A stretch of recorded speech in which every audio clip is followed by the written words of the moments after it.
എൻ്റെ പേര് അനന്യ വേണു. ഞാൻ വിനീത മിസ്സിൻ്റെ സ്റ്റുഡൻ്റാണ്. മിസ്സിനെ പറ്റി പറഞ്ഞു തുടങ്ങുവാണെങ്കിൽ മിസ്സ് എന്താ പറയുക, എൻ്റെ ഫേവറേറ്റ് ആണ്. കാരണം എൻ്റെ ഫേവറേറ്റ് ആണുള്ള കാരണങ്ങൾ പലതുണ്ട്. മിസ്സ് സാധാ ടീച്ചേഴ്സിനെ, അതായത് വേറെ ടീച്ചേഴ്സിനേക്കാളും ഭയങ്കര ഡിഫറെൻ്റ് ആണ്.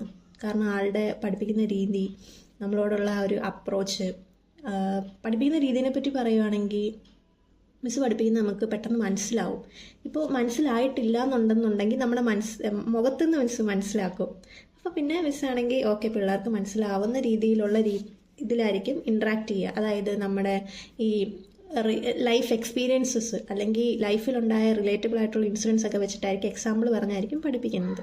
അതുവഴി നമുക്ക് മനസ്സിലാവും. അപ്പം പിള്ളേർക്ക് മനസ്സിലാവാതിരിക്കരുത്, പിള്ളേർക്കിത് മനസ്സിലായിരിക്കണം, എങ്ങനെയൊക്കെ മനസ്സിലായിരിക്കണം എന്നുള്ള രീതിയിൽ മിസ്സ് തന്നെ അതിനൊരു സൊല്യൂഷൻ ഉണ്ടാക്കും. അല്ലാതെ ബാക്കി ഇപ്പോൾ വേറെ ഏതെങ്കിലും ടീച്ചേഴ്സ്മാരാണെങ്കിൽ നിങ്ങളത് എങ്ങനെയൊക്കെ മനസ്സിലാക്കുക പറയും. പക്ഷെ വിനീത മിസ്സ് അങ്ങനെയല്ല. മിസ്സ് തന്നെ നമ്മളെ മനസ്സിലാക്കിപ്പിച്ചിരിക്കും. പിന്നെ മിസ്സിൻ്റെ ആ ഒരു അപ്രോച്ച് എന്ന് പറയുമ്പോൾ സാധാ ഒരു സ്റ്റുഡൻറ്റ് ടീച്ചർ അപ്രോച്ചൊന്നും അല്ല. വളരെ ഫ്രണ്ട്ലിയാണ്, ഭയങ്കര കംഫർട്ടാണ്. എനിക്കത് എപ്പോഴും ഫീൽ ചെയ്തിട്ടുണ്ട്. പിന്നെ ഞാൻ ഇതുപോലെ എന്താ പറയുക, ഒരു മിസ്സിനോട് ഇത്രയും കംഫർട്ട് ആയിട്ടില്ല. കാരണം ഇപ്പോൾ ബാക്കിയുള്ളവരോടാണെങ്കിൽ നമുക്ക് വീണ്ടും ഫ്രണ്ട്ലി അപ്രോച്ചബിൾ ആയിരിക്കാം, പക്ഷെ ഉള്ളിനുള്ളിൽ നമുക്കൊരിതുണ്ട്, ഇത്രയും വേണം ആഗ്രഹമൊക്കെ. എന്താ പറയുക, ഒരുപാടൊന്നും പറയണ്ട എന്നൊക്കെ ഒരു തോന്നും. പക്ഷെ വിനീത മിസ്സിനോട് അങ്ങനെയല്ല, നമുക്ക് എന്തും പറയാം. മിസ്സിന് നമ്മുടെ മുഖത്തുനിന്ന് കാര്യങ്ങൾ മനസ്സിലാവും. ഇപ്പോൾ എന്തെങ്കിലും വിഷമമൊക്കെ ഉണ്ടെങ്കിൽ എന്താണ് പ്രശ്നം എന്ന് ചോദിക്കും. അങ്ങനെ ചോദിക്കുമ്പോൾ ഉറപ്പായിട്ടും നമ്മൾ പറയുകയും ചെയ്യും.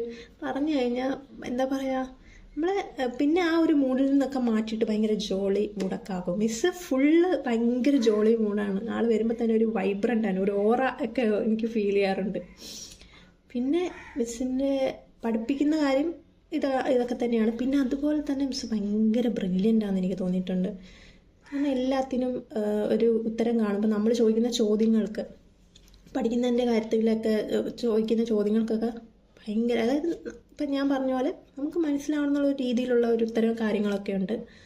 പിന്നെ ഇപ്പോൾ മിസ്സിൻ്റെ സബ്ജക്റ്റ് അല്ല, വേറെ സബ്ജക്റ്റ് ആണെങ്കിലും മിസ്സ് നല്ലോണം നമുക്ക് പറഞ്ഞു തരും. എടി ഇതങ്ങനെയാണ് അതിങ്ങനെയാണെന്നൊക്കെ പറഞ്ഞു തരും. പിന്നെ ഇപ്പോൾ ലൈഫിന് ഇപ്പം നമുക്കൊരു അന്തവും കുന്തവും ഇല്ലാത്തൊരു ലൈഫാണ് നമ്മൾ പറഞ്ഞു കഴിഞ്ഞാൽ സാറേ അങ്ങനെയൊന്നും അല്ലടി, ഇതൊക്കെ ഉണ്ട്, നീ പോകുന്നതിനൊന്നും കുഴപ്പമില്ല, ഇതൊക്കെ എന്താണ് ഇവിടെയൊക്കെ എത്തും, നിങ്ങളൊരു നല്ല ഭാവിയിലുണ്ടാവും. നമുക്ക് എന്താ പറയുക, നമ്മുടെ ഭാവിനെ കുറിച്ച് നമുക്ക് ടെൻഷനും കാര്യങ്ങളൊക്കെ ആയിട്ട് ഇരിക്കും. മിസ് എന്താവും അറിയത്തില്ല. അപ്പം മിസ് പറയും ഒന്നുമില്ലടി, ഇതൊക്കെ ഇങ്ങനെയാണ്, നിങ്ങൾ എവിടെയെങ്കിലും എത്തിയിരിക്കും, ഉറപ്പാണ്, നിങ്ങൾ പഠിക്കുന്നതൊന്നും വെറുതെ അല്ല. കാരണം നമുക്കൊരു പോയിന്റ് ഓഫ് ഇതിൽ തോന്നും പഠിക്കുന്നതൊക്കെ വെറുതെ ആവും. പക്ഷെ മിസ് നമ്മളെ അത് ഷുവറാക്കാം, അങ്ങനെയൊന്നും ഇല്ല, നമ്മളെടുത്തിരിക്കുന്ന പാത്ത് വളരെ റൈറ്റാണ് എന്നൊക്കെ പറഞ്ഞിട്ട് അങ്ങനെ ഒരു എന്താ പറയുക, ഒരു കോൺഫിഡൻസ് ലെവൽ കൂട്ടാൻ മിസ്സിനെ കൊണ്ട് നല്ലതായിട്ട് പറ്റിയിട്ടുണ്ട്.